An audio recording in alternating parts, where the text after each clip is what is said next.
hello, everybody. Welcome to the Dumpster Fire Abortion Shit Show. With your hosts, Mike Walters. T-Roy's in the house. Troy Courtney. Hey, buddy. How are you? I'm doing good, man. How are you doing? I'm well. Happy Friday. Happy Friday, yes. Yeah. And as usual, our main guy here, 3G himself, Greg Henson. Where are you, Greg? You there? Boys, how are you? Very good, buddy. How are you? I'm good, man. I'm good. I was hoping you guys would get this shit show fixed from last week. Yeah. I'm hearing rumblings. I don't want to point fingers, but I'm hearing the blame lies on your end. I don't know. I'm not. You think so? I don't know what kind of shit service you have going on at home. It seems to work when you're in your office, which it appears you're in your office again today. Oh, but my friend, I was in my office last week as well. No. Mm-hmm. I was. Correct. The exact same backdrop. Really? Yep. I That's just the shit piling up behind me. Okay. All right. Yeah. What do you got? A Sports 910 radio back there sign? That's an old logo for my sports station. And then that other thing is an old advertisement. And then the other one is my morning guys cover of a magazine and then a radio. And then a radio. All right. Yeah. Are you happy with the state of radio, by the way? Well, my radio, I'm very happy. I'm very happy with the state of my radio station. Yeah. I don't know, man. I feel like radio is making a lot of the same mistakes that it made 10 years ago. Like what? Just companies getting in over their head and things like that. And I think that affects a lot of people. I think when you talk about the state of radio, what is it anymore? Are we hosts? Are we podcast hosts? Are we influencers? I don't really know anymore where it is. Where it's just in a stage of real transition, which I'm fine with. It's just that we got to nail down what we are and where we're going. I think in a lot of ways. Well, it is a weird thing for guys like us that spent our entire careers in radio. And now doing something like this where you really don't have to answer to anyone, and answering to anyone would be people like you, the boss. I don't get called into the principal's office anymore for anything. It's just kind of a weird thing, but it's also weird because you had to earn your way into radio before, where now this new medium of podcasting, you can just do it. You can just, you know what I mean? It's like, anybody the problem can do is it. With no barrier of entry, there's billions of podcasts out there. Right. And that's the problem. Yeah. And I don't see that going away at all. No. But a lot of them, a lot of folks won't get heard, which is probably how it should be. Because I'm of the belief that most people shouldn't have a voice. Yeah. Because into that. Yep. You know what I mean? Like AOC shouldn't even have a voice. She's insane. Yeah. No, there's a whole undercurrent of people who don't deserve to have their voice heard. Sorry. Yeah. And they really, I'm shocked at how many of them really think their voice should be heard. Yeah. No. It's remarkable. This YouTube generation, like, film everything you do and post it for the world to see. Yeah, they just like to hear themselves talk. Yeah. It's not about what they're saying. It's just they're saying anything. Yeah. Or if you're doing something interesting, I'll watch you. Like, there are some YouTube channels I enjoy more than TV. Yeah. I like to watch the van life guys. I don't know if I've ever told you that before. No. What's that? Guys who live in their vans, guys and girls who live in their vans and just travel around the country. And they got these tricked out vans, and it's great. Yeah. They have their dog, or they have some of them take their kids on the road with them. It's really cool. And but I watch that every now and then. What's the point of going on the road? Are they just to be in vans and broadcasting? Yeah. No, they're nomads. They like to be in a different place, every day and see the world, which is exactly what I'm doing once I retire. There you go. Yeah, good. Yeah, I know there's some weird ones out there. I drove cross country with a buddy of mine from Arizona back to Michigan, and he was like, "We got to stop." I can't remember what state we were in. Oh, like Missouri or something. Missouri, yeah, it was something like that. Arkansas, somewhere out that way. Yeah. Oh, and it Jesus. It just happened to be off the beaten path by a couple miles, so it didn't really hold us up. But it was these guys doing a YouTube channel, and they were building a massive boat, and they were documenting it piece by piece, like every nut and bolt they built. And it's this gigantous ship. And they took us on board and gave us a big tour. and it was to do like research around the globe for free for scientists. They could use this giant boat. It looked like a goddamn How are they going to get it to the water from Arkansas? Dude, they were trailer it out, and it's I mean, you'd have to get a police escort. That's how big this damn thing is. I thought you were going to tell me they were just going to wait for the Great Flood. Right, yeah. Noah. They could do it that way too.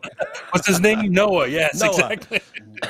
Yeah, but it was wild, and they've got people following them on YouTube by the millions and making donations. It was all funded by listeners. I mean, it's pretty remarkable what's out there. I mean, you can find anything that you're into. Well, there's Patreons for these people too, and if it's something you enjoy, you support it. Yep. It's pretty cool. I mean, yeah. Go ahead. No. I was going to say we're on Patreon. Are you? Okay. Yeah. We've got a page there, and people pay monthly, and we do extra content, exclusive content for them, and Patreon.com/TDC Podcast. Yeah, there you go. And I mean, hey, if you're doing content that people like, I like listener supported stuff. That works. Yeah. Well, it really does become kind of family like and cultish. I feel way more connected to the audience we have now, no matter how small it may be or mid-level. I feel more connected to them than I ever did at the Drew and Mike show. Right. In a weird way. Even though that was a massive audience, right? Right. It was a massive audience, and you got tons of support. But this little group that can sell out a bar, if we bring someone in and you get 400 or 500 people to show up, it's like you see these faces and names, and you know them from Facebook and from emails. And social media has changed a lot of that. It's changed a ton, and we don't do enough of it. We need to do more of it. But it's a really interesting transitional time. But I wonder what radio looks like in 10 years. I think radio is just going to continue to contract. And I don't think it'll ever go away, but I think there's just so many different ways to get content. Like, hey, radio's not as in bad a shape as TV is. Network TV is done. Yeah. I mean, it's just in bad shape. And I think radio is going to be fine as long as they're on the dashboard. Yeah. And no one knows when that changes.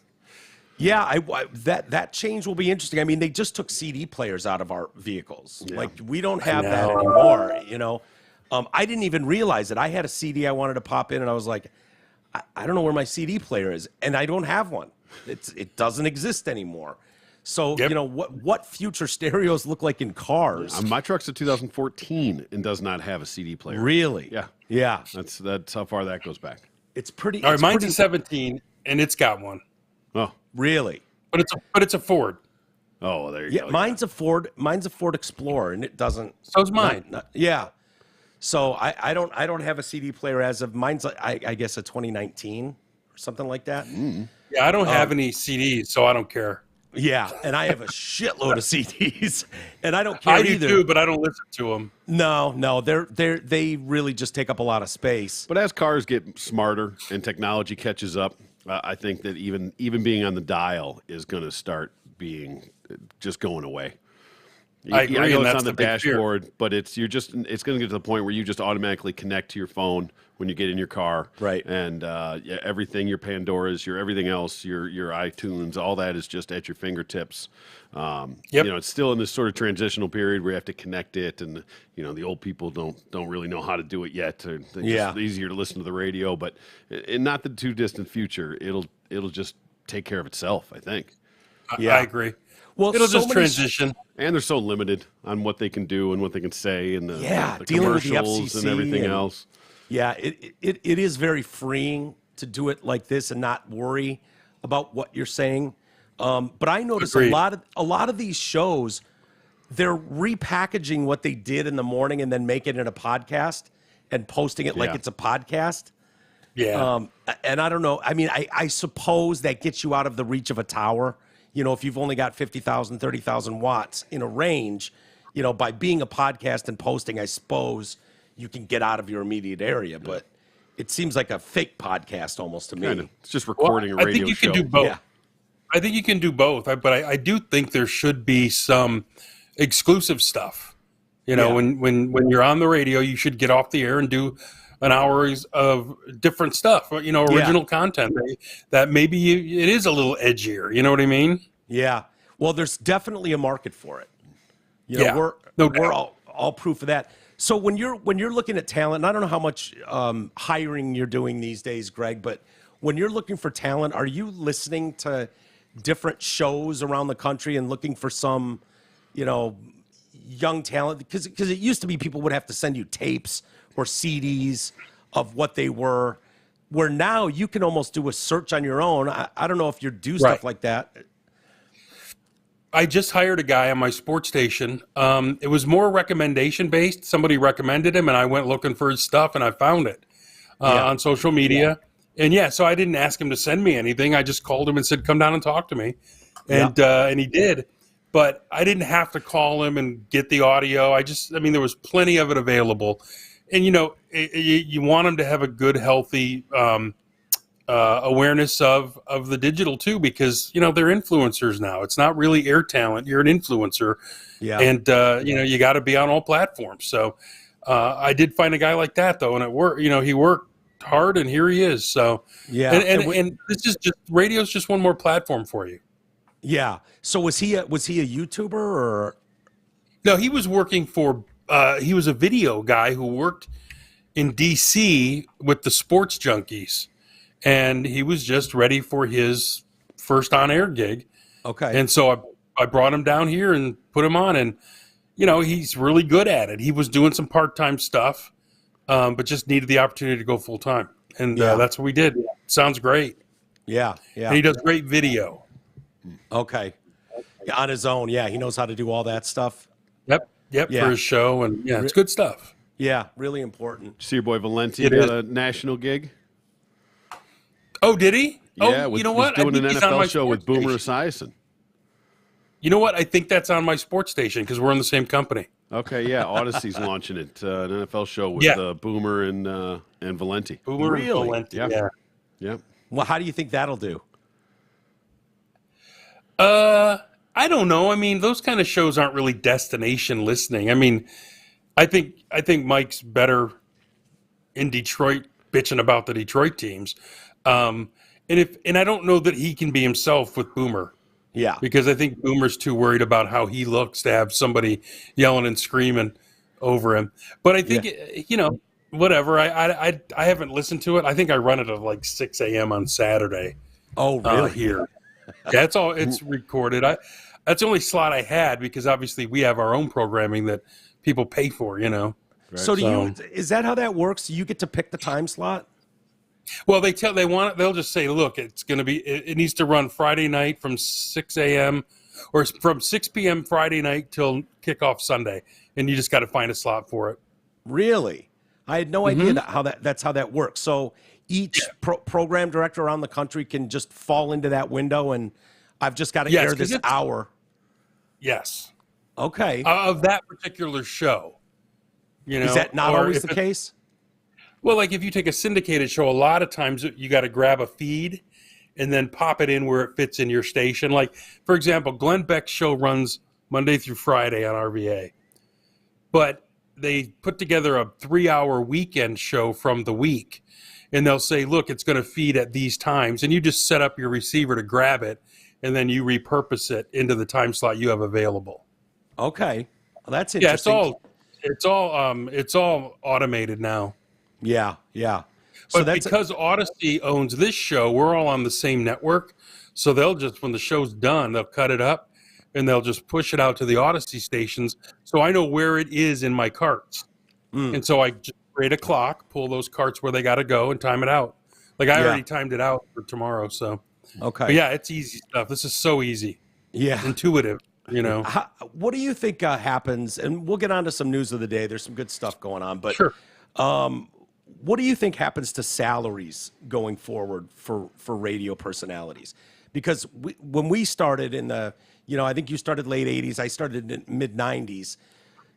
Salaries got massive. If you were a big talent, if you were a big show, you were making as much money as professional athletes, right. in salaries. I don't think that's the case now. There's probably it's still a few a examples. good living. It's still a really good living, but it's not like it was in the 90s. The 90s were off the charts money wise, but now it's still a 6-figure career. But here's the thing: there's other side ways to enhance that now. Maybe you have some clients you work with that pay you to do their commercials, or Sure. you can monetize your podcasts. There's 15. I think a lot of the guys going forward are going to have more streams of income. You might get paid X amount from your radio gig. Your YouTube channel might throw off a certain amount of money. Your endorsement deals, stuff like that. You're going to be treated like an influencer. Right. How much of that is sort of proprietary? I mean, when you're under contract with a station or a company like that, how you negotiate all that in? Yeah, okay. I was going to say, what kind of freedom do you actually have on that, or how much do they own you going forward? Well, they'll never. All you do is like you negotiate going in. You say, well, I want to do endorsements, and then what's my endorsement fee? That's money they bring to you because the sales staff gets it, and you can say, and I'm going to do this podcast and this podcast. You can monetize any of your socials. The only you can't monetize their channels. Okay. Like RVA has a channel, you can post to it, but you can't monetize it. That's why a lot of talent have their own channels where they can monetize it. It's not much different than what you guys are doing, except you would get a salary in radio. Right. To do the on-air show. Yeah. Yeah. But it's changing. The salaries are going the same way the TV guys. Like all the big TV anchors didn't retire. They just weren't going to take massive pay cuts. They just walked away. Arthur P. was. They wanted a half his salary, and he was like, "Fuck that! I ain't doing shit. Yeah, fuck you, Tucker. Give me $500,000 a year. You can fuck off." I'm bored this radio station. It came out of my loins. Yeah, exactly. And he wasn't having. I remember walking around. I was having a cocktail out in the backyard at like 10 o'clock at night. Art shit face. He's like, I ain't doing shit for $500,000. Fuck that. Just going on and on. I'm like, Art, that's not bad. You know what I mean? Right, that's not horrible money, Art. You want me to do an hour and a half a day for fucking $500,000? Suck my dick. Like Art. And he's spinning records too. Oh yeah, sort of. It's not like sort of. Right. Lots of dead air. He's not even breaking a sweat. No, but he's a legend and he knows it. Right. So I love that guy. Yeah, he's the best, man. He was so cool. Even when I was a kid coming in there, he was great to us. And he's an interesting dude for sure. No doubt about it. Yeah. Do you have your 313 shirt on again, Greg? Is that what I'm seeing there? I do. It's funny. I didn't have it on when I got up this morning. Yeah. But I had to pick my dog up from the vet, and he pissed all over me in the car. Well, so I had to go home and shower and change. Yeah, that happens. Damn roots. But it's a weekend though, baby. This is my Lions shirt. Yeah, it's a great Lions shirt. What did you think of them? Be real. I mean, they played never an had Eagles. a chance to win that game. They what? They never had the ball with a chance to win the game. Yeah, they didn't get that stop. No, they're 4th and 1 at the end of the game to give themselves a chance. Didn't get it. Never had a chance to win. They got the onside kick, right? And then that put them down by 3, and then the Eagles had the ball and just ran it out. I mean, it's another fake win by the or a fake moral victory comeback by the Lions. Yeah. I certainly hope you're not still all bricked up. Well, no, I'm not. I can realistically watch teams like the Chiefs or the Bills and the Chargers and just go, yeah, there's another league level there. The Lions are not at all. And but what do you mean? Dan Campbell is so exciting. Yeah, sure. That's going to wear real thin if they don't start winning. Yeah. What did I say? Yeah, you said it. I said he's going to sound like the buffoon that he is. And here's the best thing. He is literally designed for soccer moms because they're all like, oh, he seems like such an energetic, positive person. Who gives a shit? Win football game. I don't care if Dan Campbell's screaming Rodrigo down the field or is talking about these nuts. I don't care. Yeah. Win football games. So, well, do you think he's part of that younger generation? The Sean McVays or the guy in Buffalo, or San Diego. There's quite a few. San Diego's young guy, or Kyle Yeah. Shanahan. Do you think he's part of that group, or do you think he's part of the dinosaur group before him? I think he's a part of the new group, but he can't coach. I mean, you saw more mistakes this weekend. The pooch kick was idiotic. Yeah. Kick it deep. And then the way he botched the end of the first half with the timeouts. Yeah. I mean, he's not a good coach. He's a hype man. Yeah. He literally is, he's X's walking and in O's are going, what's the going to come champ back is to bite here. him. Yeah, he'll look like a buffoon very soon. You Because think they'll so? lose to Yeah. the Commanders this weekend. Yeah. Yeah, I don't know, man. I'm holding out a little hope. I love, by the way, I love seeing I know. Isn't it What do I cool gotta though? do? If you're going to build a winning franchise going forward, you have to get some talent in the late rounds of the draft. And it looks like they may have done that with a corner in the 7th round and Rodrigo in the sixth round. That kid looks legit. And don't you think that helps? Like Who, Rodrigo? Okay, Rodrigo and who's the goddamn cornerback? Aurier or whatever? No. The 7th round rookie that made the squad and is seeing the field. But I remember my Niners teams in the early 80s. Those drafts that Bill Walsh had brought them all this late round talent. And that's what a lot of the New England's famous for that and the success they've had. We're so used to seeing 2nd round, 3rd round guys not make the Lions roster, and so seeing guys in the 6th and 7th round start. Maybe these guys are starting because the rest of the team shit. Well, that's one way to look at it. You know what I mean? Like, yeah. Like, are they going to be on the team in 2 or 3 years when they actually have talent, or if they ever get any? That would be my question. Like, I don't know about Rodrigo. I don't know if Rodrigo's any good. I mean, he played one game in the NFL. Hutchinson looked like hell. Yeah, on he's Sunday. getting a lot. I'm shocked how many people are like, this guy's a bust. Well, Jesus, let's give him a minute. Right. Yeah, I mean, give me a break. I don't think we know. And he went against a pretty good player. I mean, it's not like, let's wait and see. That would be the last person I'd give up on because of his attitude and his desire. Yeah. You know what I mean? Yeah, for sure. He would be the last person that I'd give up on. Yeah. But that's Lion fans. They're all like me. They're just going to bitch. Yeah, I actually got an email from someone that's listening, and this is directed at all of us. I am with you 100% on the Lions. I'm a self-described slappy and season ticket holder. Here to me is the major difference. Here to me is the major difference with the Lions now as compared to previous regimes. We have late-round draft picks not only on the roster but making a difference on the team. That was kind of my point. Yeah. Troy and I have talked about that. Previous GMs wouldn't have 3rd and 4th round picks on the team, let alone making a difference. This is the difference between teams that compete and teams that don't.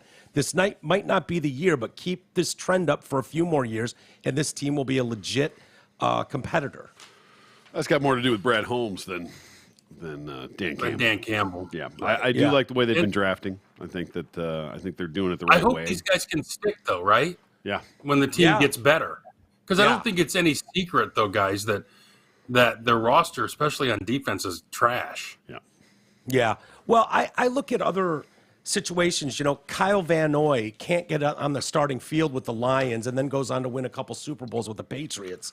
And now he's on the Chargers starting. He was on the field last night making tackles. Yeah. Laken Tomlinson couldn't do shit with the Lions, goes to the Niners and doesn't miss a game and is a dynamite lineman. Yep. And it's like, you have these people in-house. What is it? Is it bad coaching? Is it not recognizing talent? Well, Patricia and Quinn thought they knew everything, and they traded a couple of those guys off, Darius Slay as well. Yeah. But, when you look at what the Lions are doing, I mean, hopefully, the drafting is going to continue to get better. But the other thing that sticks out to me is the injuries this team always has. Swift didn't practice today. Here we go again. Yeah. Ragnow's hurt. Here we go again. It's the same crap. Decker's dinged up. Here we go again. It's just, I feel like, I don't know if their conditioning is bad. I don't know if their strength and conditioning is bad. But for some reason, these guys who are really being relied upon and you saw what Swift can do when he plays. Yeah, for sure. But, apparently, if he didn't practice today, I don't think he plays Sunday. I don't know what Dan Campbell's philosophy is, but that's what most of them are. Generally, if you don't practice Friday, you're not playing. Yeah. Yeah, and he's got, what, an ankle? Tweaked an ankle or something? Yeah. Which, it can nag a running back the whole goddamn season. I mean, that's the worst. Play over. A hammy, a toe, those things. Yes, yeah. It's just, you never know. I think it's a week. groin for Ragnow is a groin, I think. Yeah, that's another one that will be there all year. Might as well kiss off the year. Yeah. Just I'd rather break a bone and know what you're going to do, get 2 to 4 weeks and come back than have those nagging injuries like that. Mm-hmm.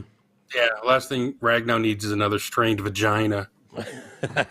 I mean, come on, man. Let's play football for Christ's sake. Yeah. You're a first-round pick.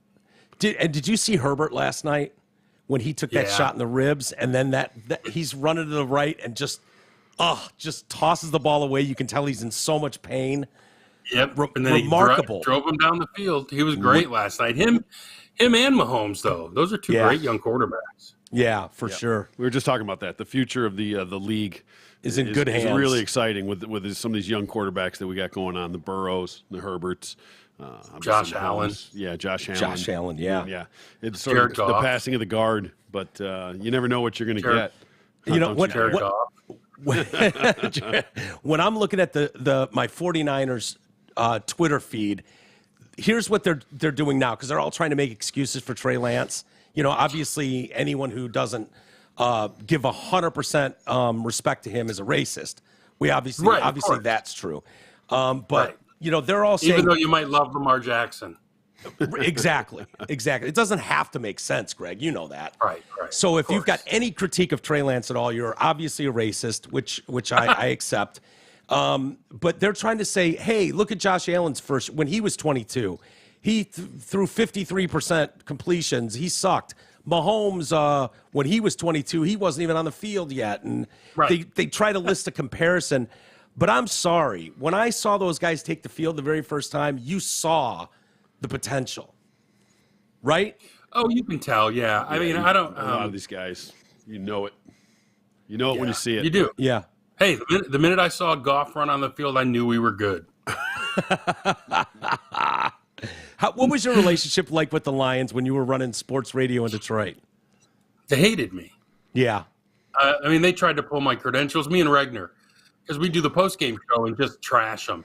Yeah. And I also had a William Clay Ford segment where he was portrayed as a drunk, which he was.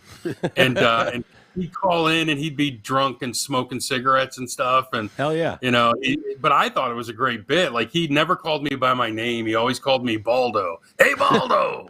And remember when they were going to ban booze in the Silverdome? No. I remember that. Yeah, they were going to ban liquor sales like in the 90s. Fights. Yeah. Well, he called in the day after they talked about it, and he goes, we're going to ban it everywhere, but the owner's suite, Baldo. And then he'd be hacking up a lung and stuff. They got pissed. They threatened to pull Ford money. Really? Oh. So what do you do with that threat looming over your station? I mean, if you're the big sports station in town. I stopped doing the fucking bit. Yeah. You did? Yeah, that'll work, right? You don't have a choice. Yeah, it can't cost money.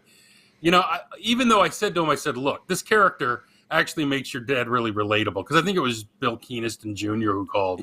Yeah. I said it makes him relatable. It makes him fun. I mean, everyone knows he likes to have a good time. I mean, every time you see him, he reeked of gin or Tanqueray cigarettes. But whatever. I mean, so we pulled it. Yeah, there were times where we had to pull.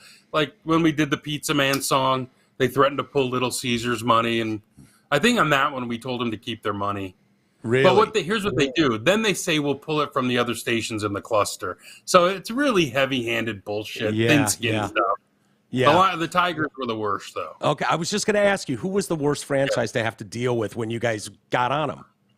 Well, the Tigers had this real dipshit in the front office named Jim Stapleton. I'll tell you how fucking dumb he was. When I was at XYT, we had the Tigers, right? Yep. Well, one day he called me and he said, you're on the air trashing the Tigers right now. What the hell? We're teammates. We're on this. I said, brother, your game is on the air right now. What are you talking about? Yeah. He was listening to DFN and called me. And I said, we're airing the game. I mean, this guy was a real dumbass. Yeah. What was the best franchise to work with? You know, when you're talking about the Big Four. Without a doubt, the Pistons and the Red Wings. Pistons and Red Wings are great. Yeah, the Pistons with Tom Wilson understood that there was going to be criticism when you weren't doing well. Yep. And so you know what he did? He'd go on the air with you. Yeah, he loved going on the air. You could call him, and he'd come on, and you could ask him anything. Yep. Tom Wilson was smart as hell, man. He was like, yeah, we're not very good right now. I get the criticism. You know, I mean, but they were so thin-skinned. They were the easiest ones. The Red Wing players were the easiest ones. Easiest, the by front far. office. Right, they're great. All those guys want to do is have a couple of Labatt Blues and hang out. They're great. 100%. You're not like I can still call most of those guys now and get them on the air within a day. You know, if I want to talk to Draper, McCarty, you know, any of those guys from those winning franchises, hell, they used to call us. They used to call DFN too. Yeah. Awesome to work with. Tom Wilson, every single year, like he loved being on air. He'd want to come in studio with us. I think he would go. Did they own? Was that all part of Pine Knob too? Yeah, Pine Knob. Yeah. Yeah, I want to say he would come on every year and want when to the come schedule came out. When the schedule came out, yes, he probably did it with you guys too, where he would go down all the bands. Rounds. Yeah. Yep, he made the rounds. But I was kind of like, that was something cool every spring was to have him on.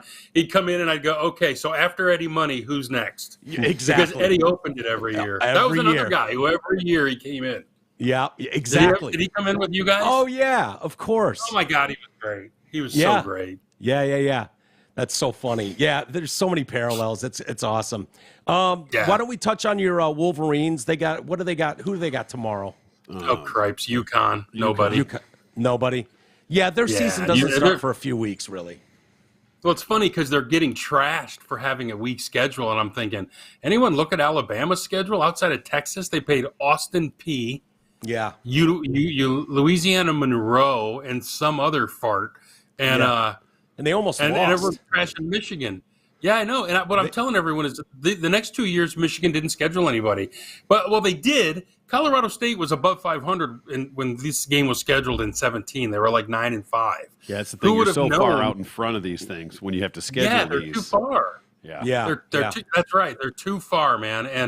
And all three of them, they got lucky. All three of these teams fell off the face of the earth the same year. Mm-hmm. And then and they canceled the UCLA series, or somebody did. I don't know which side. And I don't think the Texas and Oklahoma series will ever happen, to be honest with you. Yeah. Those are on the schedule for the coming years. And Notre Dame's gone. So, it is what it is. Well, what do you think of the merger? That's still a go. USC and UCLA joining the Big Ten. Yeah, I think it's great. I love it. If we're gonna make super conferences, be the biggest, baddest super conference, and grabbing UCLA and USC it's killer. I don't think they're done though. I really don't. I think they're going to still look at that San Francisco market and maybe Seattle. What do you got there? Well, you got Stanford and Cal. Oh yeah. Okay. San Francisco. Yeah. And then, well, here's the thing: you got to bring $80 million or more in TV money before you can join the Big Ten, or you got to take a prorated share. Because right now, every school is getting between 80 and 100. You need to bring equal or better value, which is why Rutgers is in, which is why Maryland is there. Seattle's market 11. They may take them just because it's still a growing market. San Francisco's market 5. So those are the two really only markets left other than Miami and Florida State. So how does Rutgers or Maryland generate $80 million in TV revenue?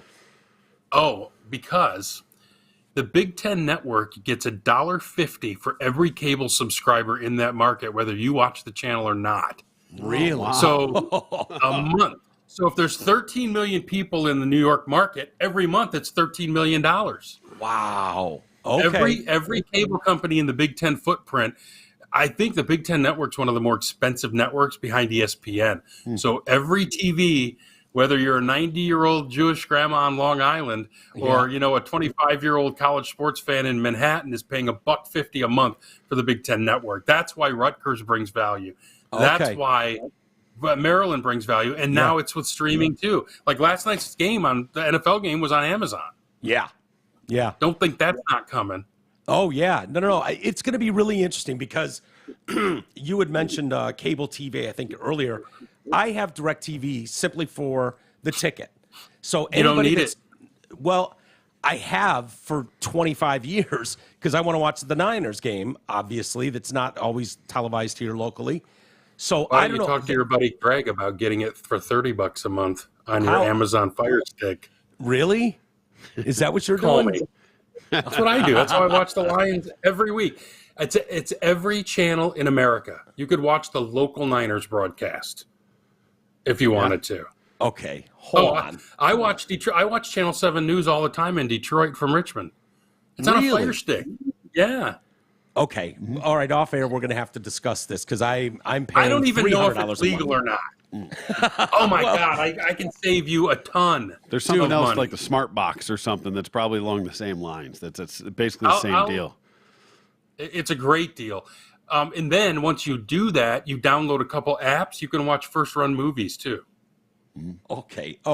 Yeah. You're changing my life now, sir. Oh, those unlocked Fire Sticks, man. saving That you was money. that was the thing. I thought they were cracking down on those though, like scrambling them or whatever they were doing to try and nix that stuff. I'm having no problems with Good mine, to know. man. Good to know. I'm having no problems. Well, it would be a real kick in the dick if you know I do that and then they scramble it on Sunday morning and I'm left scrambling for my game, you know. But I'm problem is the Lions aren't worth it. If I lost them, I lost them. Whatever. Yeah. But I get to watch them on that, and it's $30 a month. Wow. Okay. Well, we'll talk more off the air. Hey, what's your favorite news story this week? Because I have one that's the lead for sure. Honestly, Yep. there's so much politics this week. I was just thinking this. I was listening to my station, and they're all talking about immigration again. But I think my favorite thing is that DeSantis is sending immigrants to Martha's Vineyard. Yes. Thank you. Ding. Is that what you have? That's what Is I that have. what you have? That's what I have. It's Nothing funnier. It's the feel-good story of the year. It is. It's. I can't get enough of it. Troy and I were talking about it yesterday, but Martha's Vineyard. I Having a fit. They're having a fit. fit. They've already bust them out of there. They've thrown them I on know. Cape Cod. Racist sons of bitches. They're Yeah. racist. Oh yeah, you know they've got signs all over their little community, just virtue signaling about how welcoming they are and how immigrants make all our lives better. We dropped 50 of them. He sent Right, 50 of them there. I wish they'd send 50,000 to be honest with you. And then I laugh. Did you see the Homer Simpson meme where they're holding that virtue signaling sign and he's Goes backing into the bush the and head? then back out. Because they have those signs that say, this house believes in equality and this and this and this. So the funny part is I'm hearing these people saying, we have a housing crisis already and we can't do this. And I'm like, oh, and Texas can. Yeah, right. You know, Texas has 100 times the amount of people pouring over their border. Yeah. Maybe not 100, but, you know, thousands of people a day pouring over. And you're saying you can't handle 50? Yeah. Idiots. I hate those people who say that. Ted Cruz hammered him too, which I loved. He was like, they're like, well, we stepped up, and what we did is we got him housing and a hot meal, and you know, put him up in whatever hotel in the area, and gave him a hot meal and access to health care or services if they need. Ted Cruz just said, okay, do 4.2 million now. You know? Yeah, exactly. Yeah. You know, did you hear? And he did it for a day, and you they hear got what rid of him. you did it for a day and bust him out of there. Yeah, did you hear what Gavin Newsom said? That numbnut. Oh, he's such an idiot. He wants DeSantis and Abbott brought up on charges for kidnapping and trafficking. Is that the dumbest thing you've ever heard? And then DeSantis says, I think his hair gel's interfering with his brainwaves. Well, it sounded to me, you know, so it sounded to me like that's kind of what, if you're talking about kidnapping or trafficking, it sounds like more like what was going on in Martha's Vineyard. He's activating. So they're whatever, whoever guy there is activating 125 members of the Massachusetts National Guard to help with relief efforts, with police escorts and buses to the ferry port on the island Friday morning. They were all ordered to get on buses for the hour-and-a-half trip to the island of Cape Cod. Ordered. Well, didn't get an option, huh? No. Off the island, you mean? Off the island? Yeah. Yeah. From the island to Cape Cod. Yeah. Get off our island. Yeah, get off our island. Off Martha's Vineyard. Yeah. Off Martha's Vineyard. Yeah. Oh, my God. This is so much hypocritical shit. Yeah. It's maddening when you hear stuff like this, because you're like, you guys have no problem with Texas and Arizona being overrun with illegal immigrants, but you won't take in 50 of them to your little island? Hey, no Put them person in the is high school illegal. gym. Yeah. Put them on Oprah's beachfront property, or how about Obama, who's got 30 acres. 30 acres. I Throw think some it was tents out there. Yeah, Tucker Carlson, I think, was saying, hey, have a tent city on just 10 of his acres. You know? I mean, you see it, there's not another house around. He's got 30 acres of land. Don't they have a fucking overpass they can throw a tarp on? Yeah, right? That's what San Francisco looks like. That's what LA looks like. When was the last time you were in those areas? I think you were in LA recently, but yeah. Last summer, yeah. It's unbelievable. I'm in San Francisco quite often, and it's unreal. And to show pictures or video experimental phase? What's that? No. San Francisco for your experimental phase? No, I have family there, asshole. Sure you do. Sure yeah, you do. You got something out there. Yeah, it's quite interesting, but it doesn't even come close to doing it justice to show little videos or clips. You cannot understand unless you go there and see every single bridge, underpass. All they do is put porta potties there. I know. It's incredible. And people act like Gavin Newsom should be president. Yeah. Look what he has done to paradise. I mean, California was paradise. Yeah, at 100%. one point. Now it's a nightmare. Yeah, I mean, I think more than ever, I think people just wish for it to fall off into the ocean. Yeah. You know how that was the big thing all those years? It would break off and fall into the ocean? Yeah. Tool wrote a song about would anyone miss it? Learn to swim. It's a mess. Yeah, it's incredible to see. I mean, I used to go there as a kid and visit my grandparents, and it was shocking because I knew what it's like in the Midwest and whatnot. And I'd go there, and it was just the most pristine roads, like the most pristine everything, bridges. The landscaping was incredible all over town, and now it is garbage littered they don't have the services to clean up the streets. It's unbelievable. Total cesspool. Cesspool. Who are they playing for? What is the positive for this? This can't be like the citizens don't like it. The rest of the country doesn't like it. Who are these politicians? Is it just a virtue signal? I don't understand where the win is. It's for the AOCs of the world, because everything is about equality of outcome, not equality of opportunity. Mm-hmm. Rather than everyone raising their standards, we've just lowered it to the lowest common denominator. I mean, it's really, really sad, and like no child that's left what behind. it is. Yeah. Yeah. Right. Yeah. No drug addict left behind. No cross-dresser left behind. It's crazy. Yeah. It's remarkable to see. If you're walking through the city streets, the amount of people you'll see people smoking crack just sitting there. I was with my brother-in-law. Needles everywhere. Needles everywhere. Everywhere. I was with my brother-in-law. I've told this story before, but we're walking up a few steps onto a main street. We're heading to a fucking vape store of all places. Yeah. And this homeless guy is walking with another homeless person. One of them's pushing a cart, and he just stops in mid-sentence and takes a shit on the sidewalk. While we're walking, we had to walk around him as he was taking a shit on the sidewalk, carrying on the conversation he was having before. Like, zero shame, didn't even look around, nothing.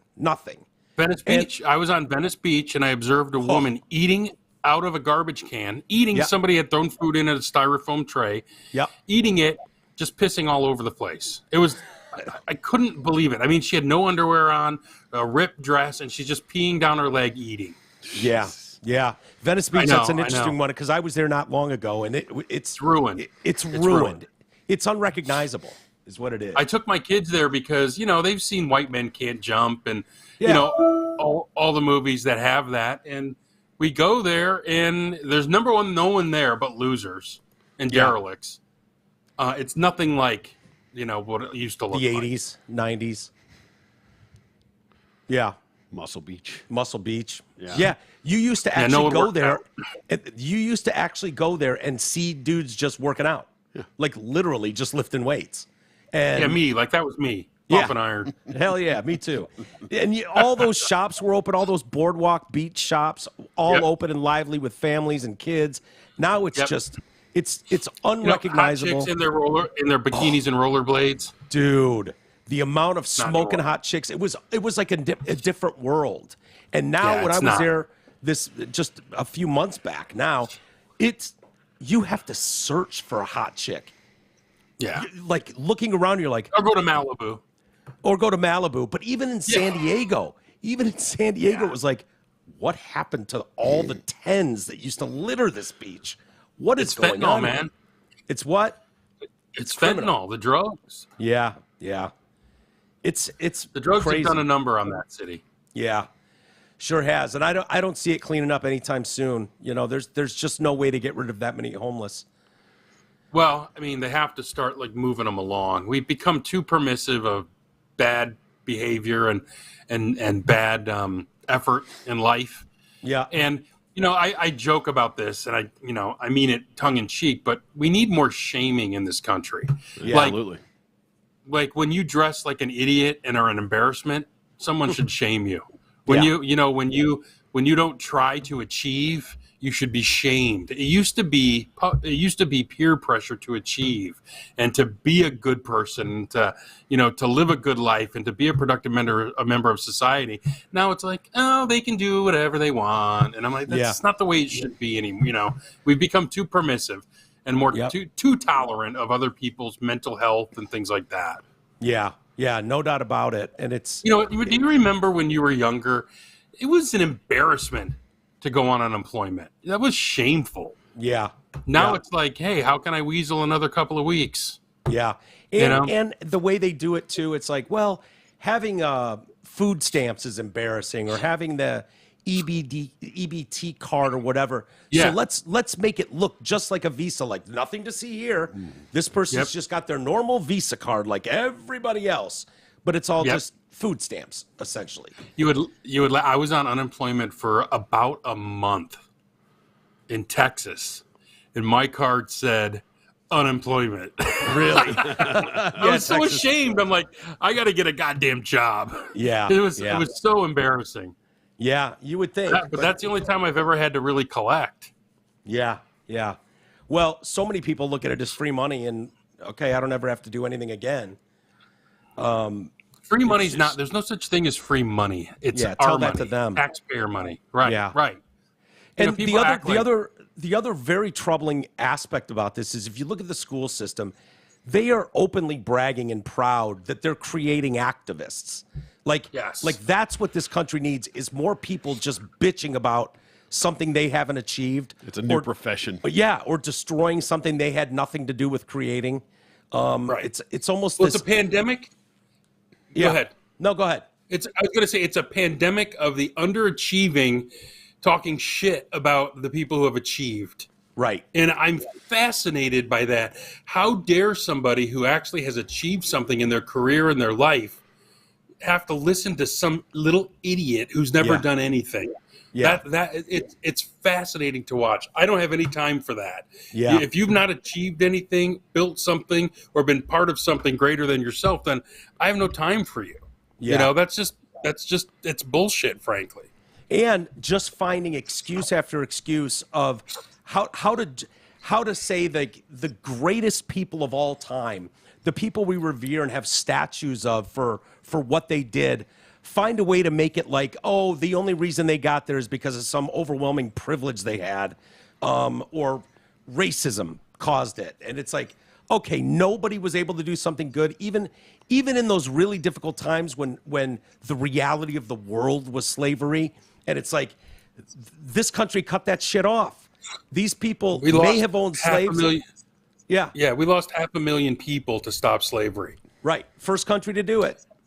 Yep, and it's funny because somebody was saying the other day slavery was 400 years long, but really only about 100 in the United States from the time, or 70 years. I heard that just the other day, and I haven't fact-checked it yet, but if you think about it, slavery ended in 1865. We became a nation in 1776, so it's about 75 years. Yeah. It still goes on all over the world. Yeah, and that's absolutely right, Troy. The slavery is all over the world. Selling Africans to Europeans. Yeah. Yeah. Because they were trying Asian to keep markets. Them. Yeah. And the other thing, too, is a lot of times when you think about slavery, like yesterday, I saw this TikTok of this young Indian girl talking about how colonialism makes her fat. Of course. And she walked this thing all the way around to the fact that sweetheart, donuts make you fat. Right. Oh no, she says that her people were forced out of India because of colonialism, and they came here into a starch-rich country that eats poorly. And I'm like, I couldn't believe it. I'm like, I had to turn it off. I'm like, this is just, it's a step too far for me. Yeah, you can't make any sense of it. There's the lack of shame is impressive. It really is colossally impressive that you've got these people to believe they're owed something that they didn't contribute to. I know how pissed you get about the student loan relief. It's just that's one that really gets me. Yeah. I was talking to a couple buddies of mine after we did that show, and they were as hot as you were about it. You know, because they paid for their own college. And they, it's an insult. Well, the fact it's completely insulting. It's really reallocation of money, from the poor to the rich. I don't know. It's just I don't even know. I don't even know what to say anymore because what's up is down and what's down is up in this country right now. It's so funny. Some of the people that I know, obviously with a career in radio, I know a lot of guys that can talk for a living and are never short on opinions. But I am shocked at the likes of the Drew Lanes or the Greg Hensons of the world who just go, I don't know. I don't know what to make of this. You know what I mean? Like, oh no, did we lose Greg? It's uncharted territory. Oh, there you are. Oh, I thought he fell asleep. Yeah, no, I'm sorry. I got a text from the boss, man.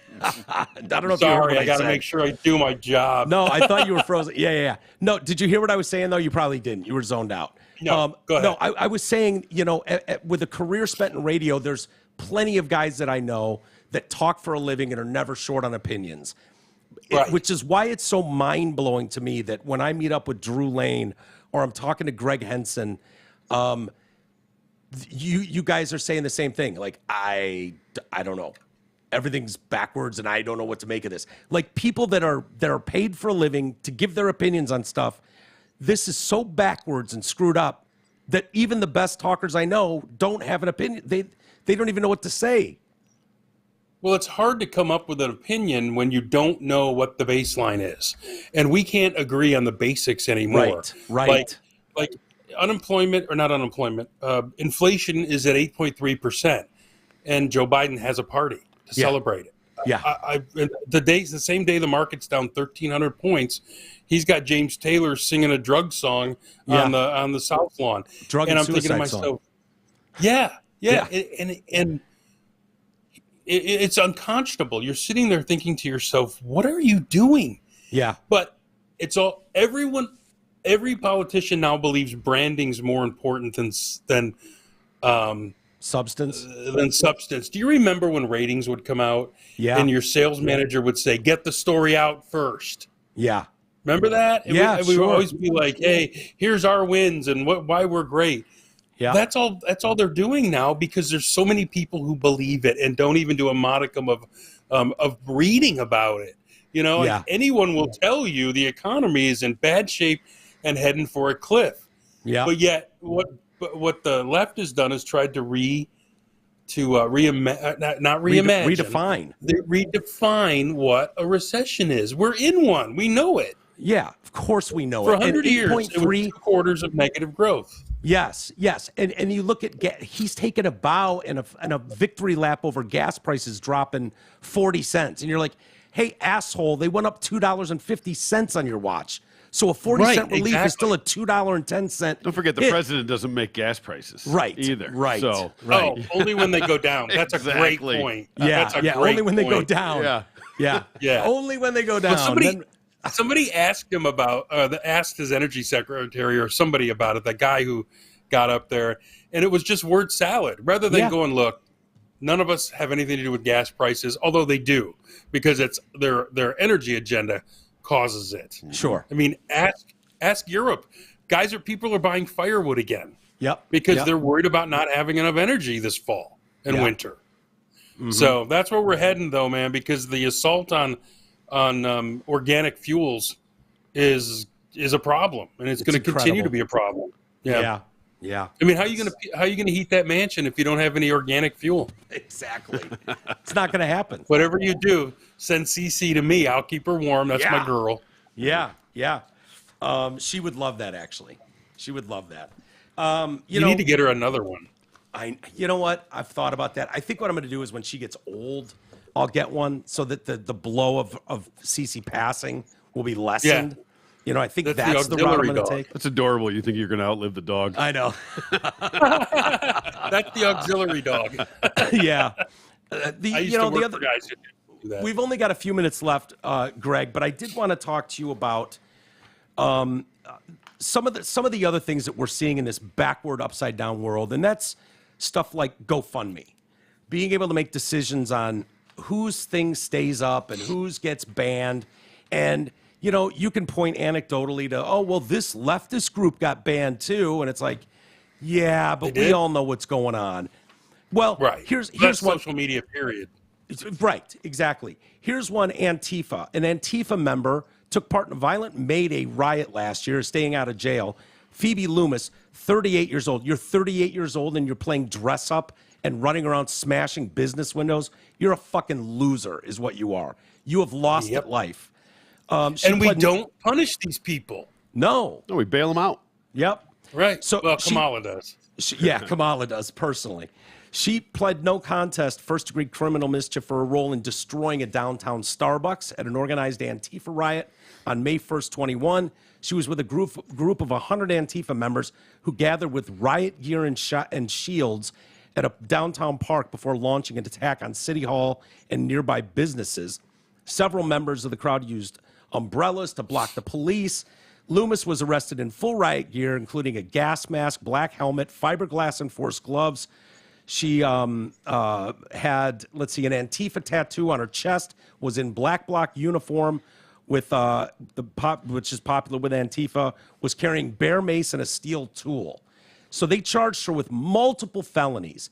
She goes into jail. They pull her right out, bail her right out with no bail at all. She's got a GoFundMe going because they've said, the courts have said to her, pay Starbucks restitution $3,600 and we'll drop all the other felony charges against you. And so for a year, she said, no, I'm not paying that. And so now there's a GoFundMe, and GoFundMe's not taking it down. So this asshole is doing that. And you look at the Freedom Convoy in Canada, raised $10 million, shut it off in an instant, returned all that money. This is where it gets so confusing for the rest of us. Mm-hmm. Remember the bodega clerk who got harassed, charged with second-degree murder after he stabbed that attacker? That they said his bail at $250,000 initially. Yeah. His GoFundMe was shut down. Kyle Rittenhouse's was shut down. GoFundMe suspended Candace Owens for a cafe. She was trying to raise money for a cafe co-owner who called the late George Floyd a thug. They said that was hate speech. Canceled $200,000, more than $200,000 that she'd raised for hate speech, calling that guy a thug. Unbelievable. Anti-mask campaign raised hundreds of thousands of dollars. They said it goes against misinformation guidelines. Canceled that. Anti-vaccine mandate lawsuit. Texas nurse refused to get a COVID-19 shot. They fired her. She raised $180,000 on GoFundMe, and they suspended that. Company said her initial fundraiser to fight vaccine mandates was within terms, but when reevaluated, the fundraiser found the page updated with misinformation and canceled the whole thing. Please. Yeah. Yeah, hey man, tech is run by lefties. It's an Yeah, agenda. It is. 100%. But they're all out in Silicon Valley. Well, that's why you're starting to see a parallel economy emerge. Like you're seeing cell phone companies. If you listen to Ben Shapiro, he's telling you he's advertising for cell companies that don't give money to Planned Parenthood and don't hate your guts. Yeah. You know what I mean? Yeah. There is a parallel economy growing where you'll buy from conservatives. Yeah. It's just the way it's going to be. It's sick and sad, but Yeah. I'm not going to support, but this started with the left. Like my wife won't eat at Chick-fil-A because they're religious. Right. And I'm like, that's idiotic. Give me a sandwich. Yeah. But yeah, there's people who won't do that. And this all started with the leftists. Don't kid yourself. Yeah, no doubt about it. And it's why, Black Rifle Coffee, for instance, does really well with people on the right. They're just patriotic and they give money back to veterans. And it's like, people are so anti-American. They're like, fuck you, you right-wing lunatic. And it's like, okay. You guys have veterans who started a coffee company. But this goes back to where we started. It's a small. We're now catering to the loud minority. Yeah. Any idiot on Facebook can cause a problem. Like last night, I was just listening to Clay and Buck, and Tommy Lahren was at New Mexico State last night, and a small group of people shut it down. No one went to jail, and they vandalized the building that she was in. And there were hundreds of people there to see her, and nobody thought for a minute, hey, these people have the right to hear her speak. Sure. Yeah. Tommy Lahren's great, looks too. Great, too. Oh, I love her. God, is she hot. Yeah, she's gorgeous. Yeah. Yeah. Let me read a couple emails. I'm going to go look at her Instagram right now. Yeah, there you go. Pull it up. I got a couple emails for us, and then we'll call it a day, and we'll get on with our weekend. Okay. What do you say to that? Sounds good, man. The 3G show. Love the show, guys. I've been a 3G fan for a long time. I was one of the first callers when he did that Grand Rapids show a few years back. Love the old radio talk. Reminds me of my childhood listening to Detroit radio. One thing I've always been interested in was Mike's relationship / ideas on Dominski and Doyle. What do you think when they went to mornings, left their show, etc.? What did Greg think of Dominski and Doyle? Crazy to think they're still in the air in New Jersey. Do you guys know Rudy or their side characters? P.S. You still have a P.O. box for postcards. Yes, we do. 250268 at the Franklin Post Office. That's from Dane. I'm sure you remember Dane calling into your show. Oh, yeah, of course. Who could forget Dane? Come on. Dane, my buddy, my pal. Dominski and Doyle. Weird. Did you know them? I'm trying to remember. Yeah, they followed us for a while when we were at 97.1. 7-1, okay. Yeah, interesting because I remember one day going in and talking to Beaver, their producer, and I said, hey, Beav, can you give me the guys' addresses? I want to send them a Christmas card. And he looks at me and goes, yeah, well, we don't do that. I worked with them. I was the midday show. They were afternoons. Yeah. And I looked at him and I just said, you weird fucker. Yeah. I was like, fuck you. I left. What? You were a super fan who was going to stalk Dominski and Doyle? Is that the... My wife literally asked me, she said, we'll get Jeff and Doyle's address. I'd like to put them on our Christmas card. This is back when people sent Christmas cards. Yep. And he said, no, we don't do that. And then there were just other weird things. They were really peculiar guys. And then they went over to CSX and got slaughtered. Were you working in the building with them? When they were at CSX? Yes, I would have been. God, dude, I have blacked out on so much of that. Yeah, I barely remember it. They hated the audience and the music. And I'm like, then why the fuck did you go there? Yeah. You know what I mean? Yeah. And I guess Dominski would say, they're not here to listen to the music. They're here to listen to us. And I'm like, oh, yeah. I don't know about that, brother. I mean, you're not Drew and Mike, okay? Yeah. Your guy whose biggest topic is a thumb a finger. I mean, come on. Very odd. Dude, I forgot that they went to CSX. That's how little of an impression. It was 6 no months. offense to them. Yeah. They were there 6 months and they had to get blown out because they were crushing the station. Yeah. Yep. But I mean, they weren't mean dudes. They were just weird.